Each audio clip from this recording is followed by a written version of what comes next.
All right, Petra, thank you so much for joining me today. I'm so excited to have you here. For those who don't know Petra, do you want to go ahead and introduce yourself, Petra? Hi, Tasha. Thank you so much for inviting me for this. And yeah, my name is Petra. I'm a UX UI designer. For those who don't know what that is, I basically design websites and apps.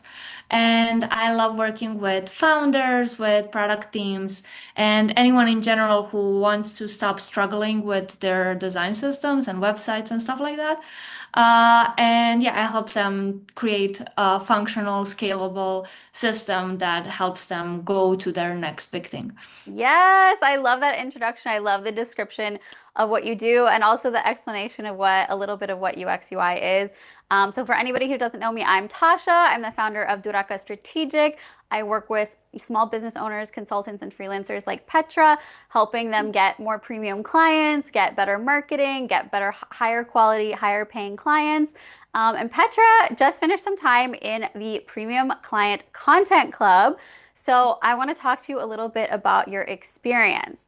Okay, so I want you to think back, try to think back. I know it's been several months, but I want you to Okay. try to think back to before you joined the content club and think about what was different than what things were like back then. How were you thinking about your business? How were things going in your business? How were you kind of thinking about your audience and your services, and what kinds of clients were you working with? And tell us a little Mhm. bit about what that was like before you joined the content club. Oh my God. Okay. So, yes, before I joined, I thought LinkedIn was the scariest place on earth to like start posting. Oh, And I felt it was like if I get on there, I will like there was so much imposter syndrome going on Hmm. because I had no idea like what to do, what to post, what like why would I even I felt like if I started posting on LinkedIn, people will think that I don't have work and that I will kind of expose myself. Like, Hmm. I don't know. It just, that's how I felt LinkedIn was. And in terms of like my business and everything, I was happy with it because I was like getting consistent clients.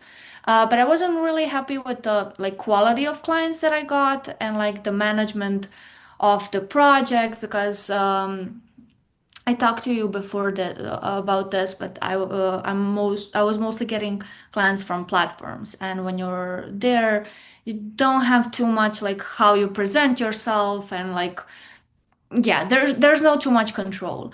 So yeah, I felt kind of lost and kind of like in a box. I don't know if you remember me saying that, but I felt like I'm in a box and I need to get into like a Yeah. bigger box.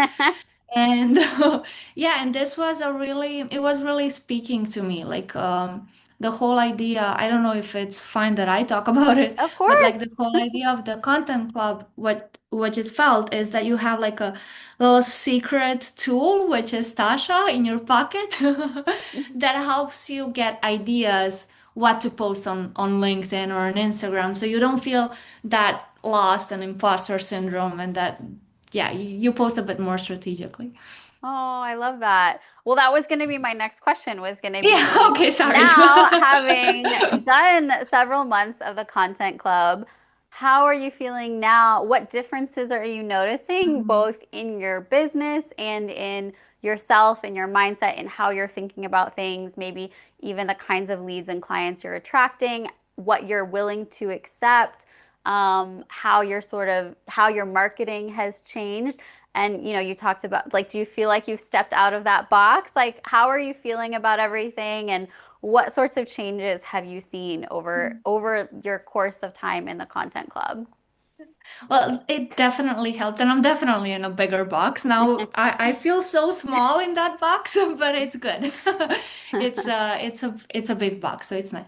Um, Now how I feel is I can't believe that I started doing this. Honestly, like this was really the push that I needed and I struggled with for a lot of time because it was really an eye opener that I don't have my processes, I don't have my foundations really done, and that if I want to be presented as a business owner that I am, I have to go back and do all of those things that make marketing successful in a way. So yeah, it really triggered that point of that missing part of the business. Um, but yeah, it's insane how much it's changed. Like looking at myself like 6 months ago and now, yeah, I felt I was a kid, in a way. Do you feel like a badass founder now, or we're working towards that? We're working towards that, but I'm kind of feeling more and Heck more like yeah, that. I love that. You said you felt like LinkedIn was the scariest place in the world, and you felt a lot of imposter syndrome, and you felt like if you posted on there, people would just think you were desperate for work. How do you think about LinkedIn now? I think it's okay. There's still a lot of like I have to clean up my feed, but there's still a lot of UX is dead, Figma is dead, Mm. nobody needs you anymore. But and I think it's just another platform that I can post on. Like I'm posting also on Instagram and I've been really, let's say, vocal there. And now I'm starting to get that on LinkedIn. And one of the coolest things that I saw like in change is that I'm getting more people like in my network. And my network has been saying like, hey, I've noticed you've been posting. And they mentioned like if you reach out to them and they don't reply for some time, they're like, oh my God, I forgot that I didn't reply, but I saw your LinkedIn post. So people are looking at your posts, even if they're not liking, commenting, and stuff, because a Mhm. lot of people are not doing that on LinkedIn. Yeah. And what sort of results have you noticed? You said, before you were afraid to post, and I think you mentioned the other day you were looking at your numbers, and what did you find out? Yeah, so okay. Um, so I've noticed that I definitely have a lot more network that is aligned with my values and with my like ideal audience in a way. Hmm. And I was able to train myself more to do sales and to do outreach, yeah, in a bit, yeah, more LinkedIn way, let's say. But it's still like trying to be authentic and everything. And one thing that I did notice, and what I think it's true on LinkedIn, is that there's a lot of people there, but not a lot of them post. So Hmm. you get to be visible. Like if you Hmm. talk about it, you get to be a thought leader in a way. Hmm. And I did notice in my numbers that if, let's say I post 10 posts, I will get, let's say, 1,000 views or impressions.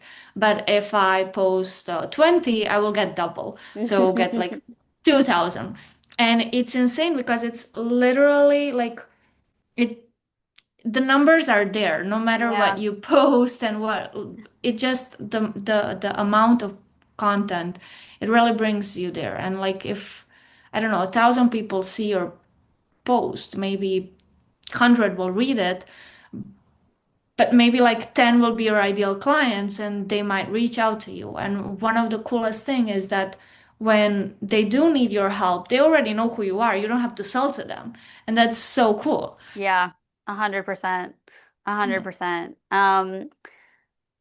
Thank you for sharing that. That's awesome. you're welcome. What does it feel like to be where you're at now? um That's a very good question. It feels,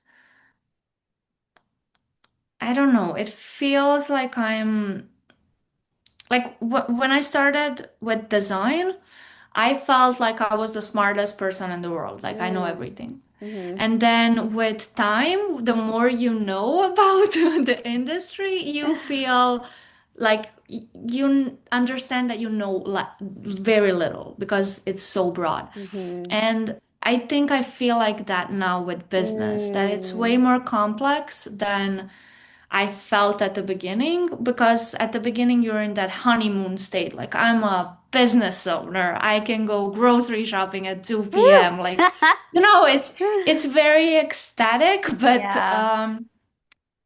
you need to keep it consistent and it needs to be sustainable for you. Yeah. So I feel smarter and more strategic about it because of Content Club. Oh, I love that. Tell us a little bit about what made you decide to join the content club and, what you were wanting to work on and if that helped and how it helped. What was it like for somebody who, isn't familiar with the content club, is maybe thinking about joining, like what should they expect and who should join? So when I joined, I was struggling with marketing, so I was struggling what to post. That's definitely a very big pain point that I know a lot of business owners have, especially when you're doing everything on your own. So it really spoke to me that, I get access to you, who is this amazing business coach who works with premium clients, and she's so cool. And, I knew at the time I'm not able to afford like to get you one-on-one like that. But having this group coaching and having this, it's way more affordable for us, but we still get access to you, and it's insanely helpful. Good. So you were coaching us, checking our LinkedIn posts, telling us what to do, and it's amazing. As I said, it's like having Tasha in your pocket as a Yeah. secret weapon, which is really, really cool. And yeah, if you're struggling like what to post and you're not really sure how to get past that imposter syndrome, I think this is a really cool way to do it. Aw, thank you. I love that. You're welcome. Um, I think those are most of my questions for you. Is there anything else you want to Nice. add or share about the Content Club, your experience, or in general? I think I just want to say a little hack that I think I shared in like my first week of Content Yes. Club.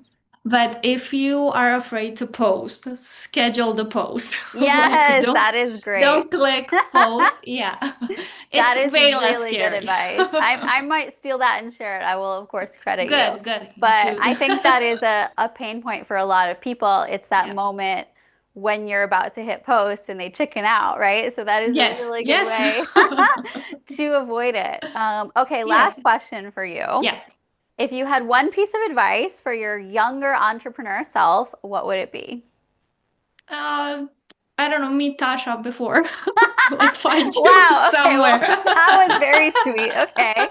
Amazing. Well, thank you so much, Petra. I adore you. It's been absolutely wonderful seeing you blossom over the course of the Content Club. And thanks so much for doing this today. No, thank you for inviting me and for everything and to make affordable things for us, little Oh, entrepreneurs rising. amazing. Thank you. You're very welcome.